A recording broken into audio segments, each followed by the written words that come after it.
Programming করতে গেলে আমাদের প্রথমে যে জিনিসটা জানা থাকা দরকার সেগুলো হচ্ছে, যেমন যে কোনো কিছু আমরা করতে যাই, ম্যাথ, যে কোনো কিছু ফর্মুলা, যে কোনো সূত্র মেনটেন করে চলে। তো সি প্রোগ্রামিং করতে গেলে আমাদেরকে সেই ফর্মুলা এবং সি প্রোগ্রামিংয়ের যে ধাপগুলো সেভাবেই করতে হবে, আদারওয়াইজ হবে না। তো সি প্রোগ্রামিং যে কোনো প্রোগ্রাম করতে গেলেই প্রথমে হেডার ফাইল ঘোষণা করতে হবে। তো হেডার ফাইল কি? সি প্রোগ্রামিংয়ের header file hash include studio.h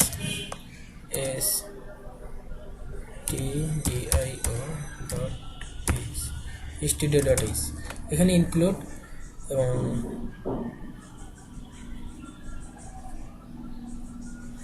angle ব্র্যাকেটের ভিতরে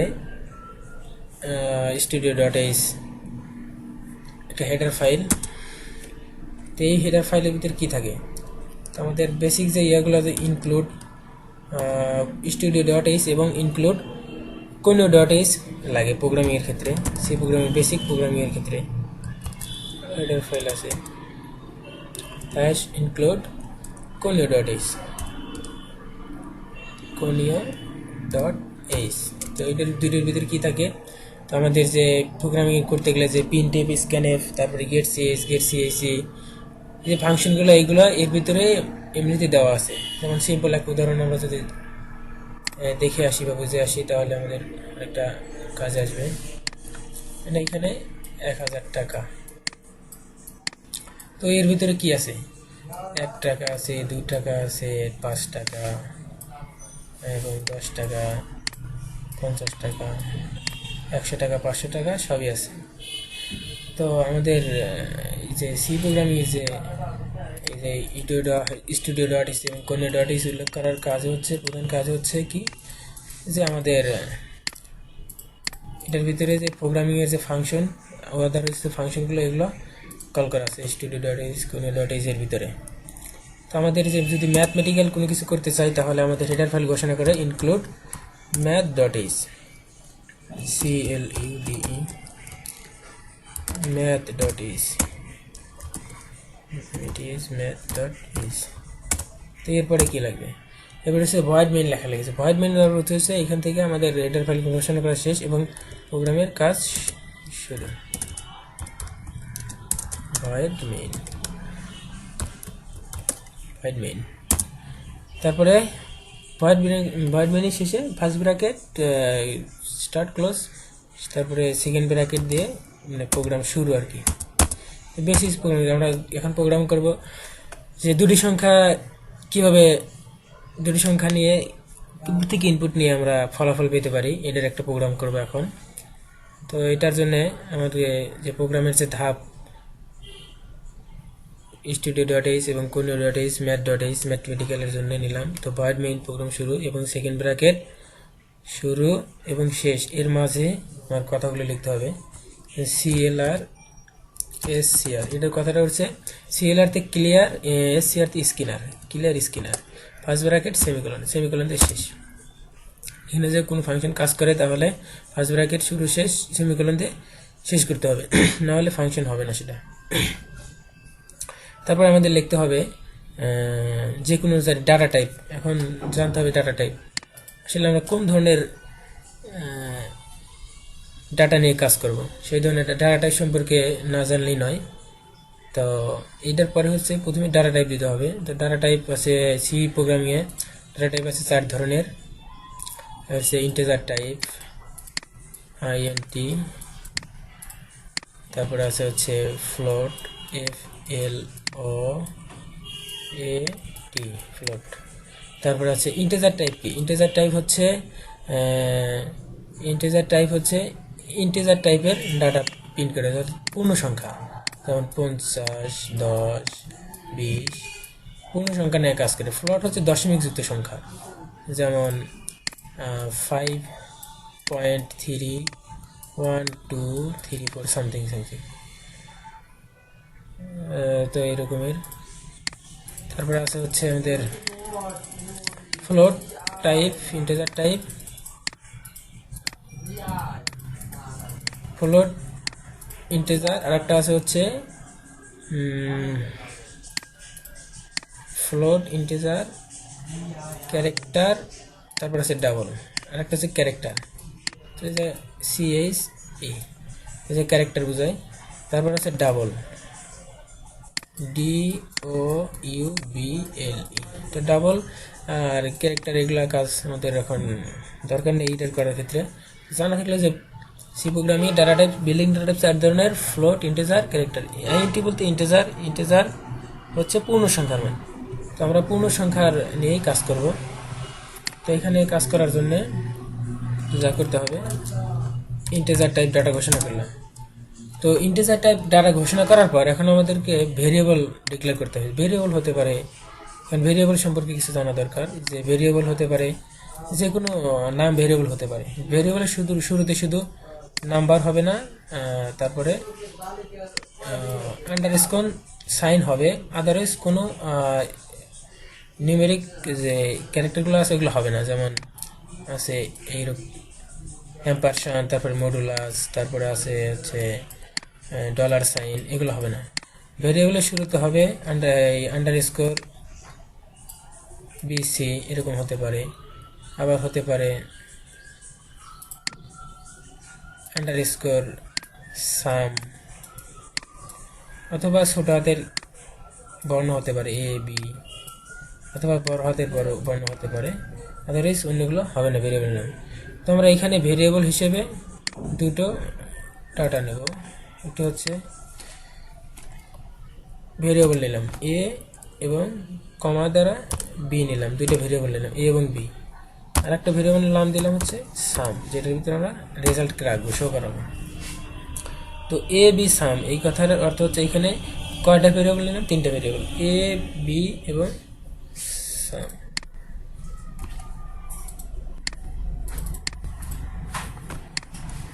A B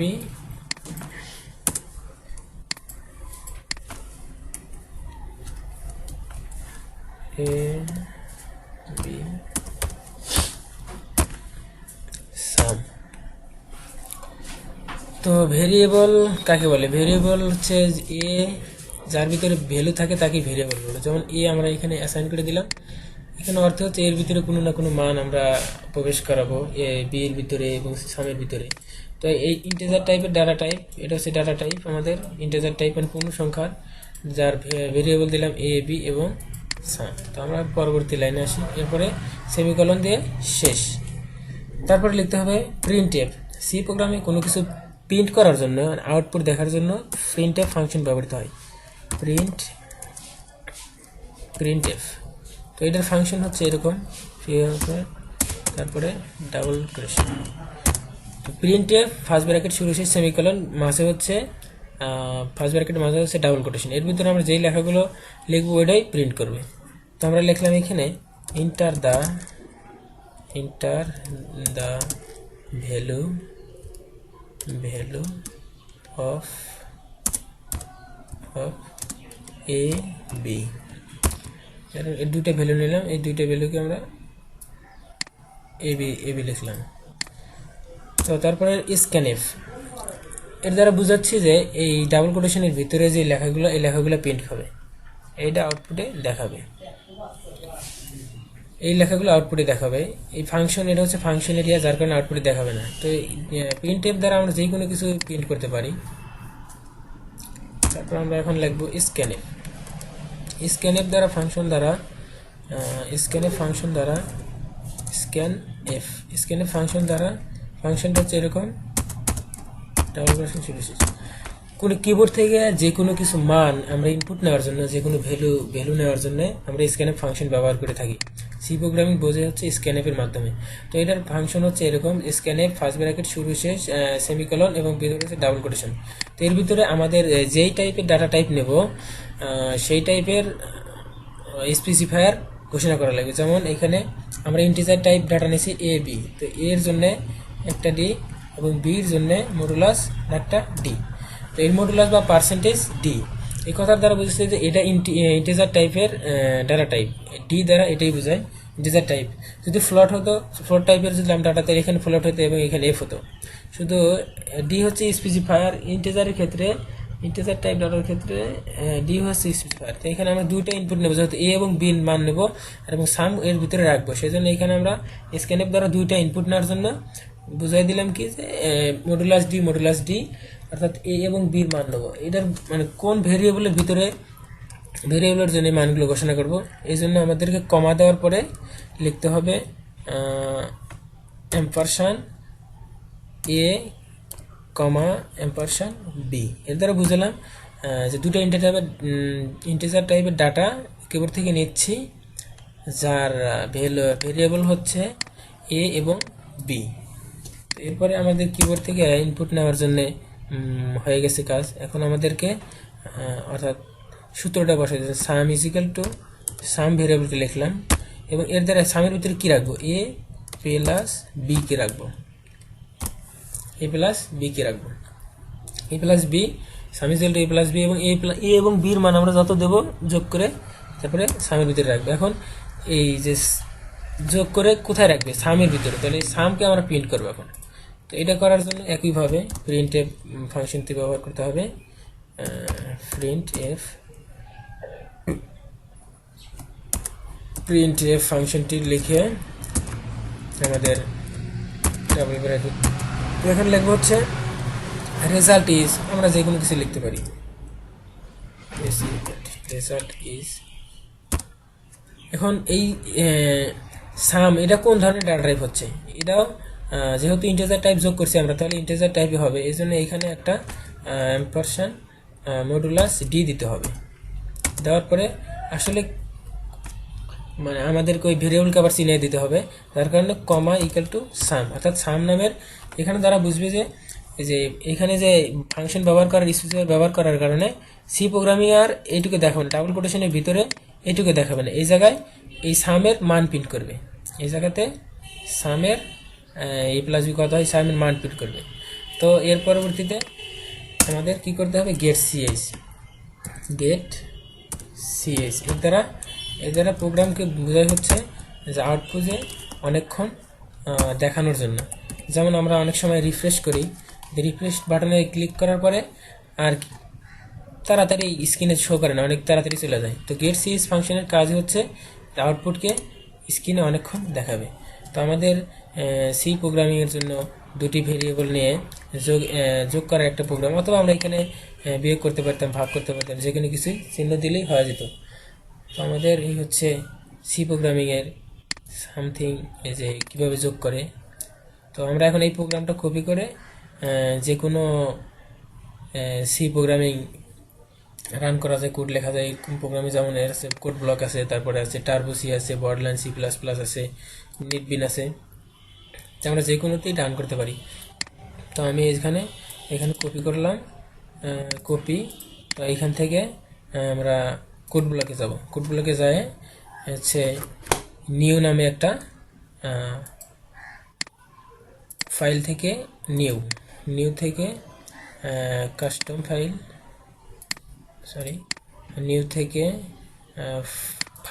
ফাইল থেকে সি প্লাস প্লাস ক্লিক করে এখান থেকে নেক্সট সি, তারপরে কি লিখতে হবে আমাদের, ফাইলের একটা নাম দিতে হবে, first FRIST first program, first C program, CP দিলাম, সিপি দ্বারা সি প্রোগ্রাম।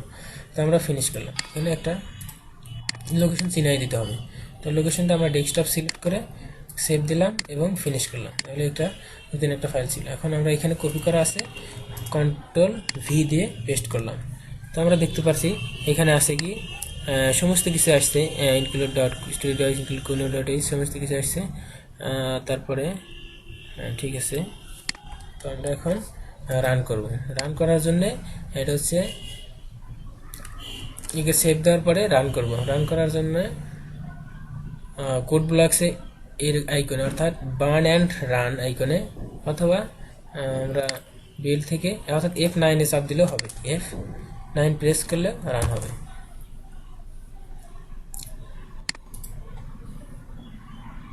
তো এখানে একটা ব্যাপার হচ্ছে রান হলো না কি জন্যে, অর্থাৎ এখানে কোড ব্লকসে CLR SCR এই ফাংশনটার দরকার নেই, এটা টার্বো সি এবং অন্যান্য যে সফটওয়্যারগুলো আছে এখানে দরকার, এখানে দরকার নেই, যার কারণে রান হলো না। তাই এবার দেখি, তো এবার রান হয়েছে। তো এখন আমরা এখান থেকে দেখব, একটু বড় করে নেই, দেখতে অসুবিধা হচ্ছে। বড় করে নেওয়ার পরে ইন্টার দ্য ভ্যালু অফ, এই ফার্স্ট রান করার পরে আসছে হচ্ছে যে প্রথম যে আমরা enter of value of a comma b নিয়েছিলাম, এটা আসছে। আমরা এখানে যখন ভ্যালু প্রবেশ করাবো, এখানে বলতেছে ভ্যালু দেন, তো আমরা ভ্যালু দিলাম হচ্ছে 30, আর হচ্ছে ইন্টার দেওয়ার পরে দিলাম হচ্ছে আরেকটা মান দেবো হচ্ছে 20 দেওয়ার পরে এখন দেখি আসে।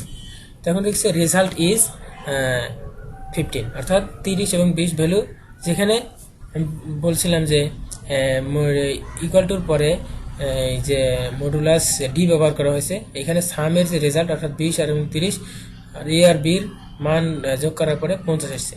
তাহলে আমাদের এই সি প্রোগ্রামিংটা হয়ে গেছে।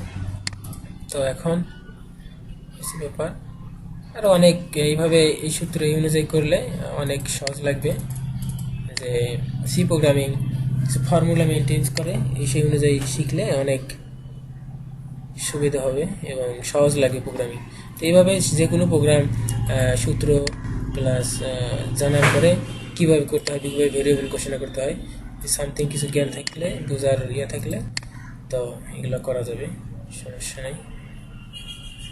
এই ব্যাপার সেপার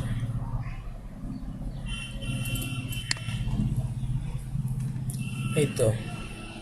এখন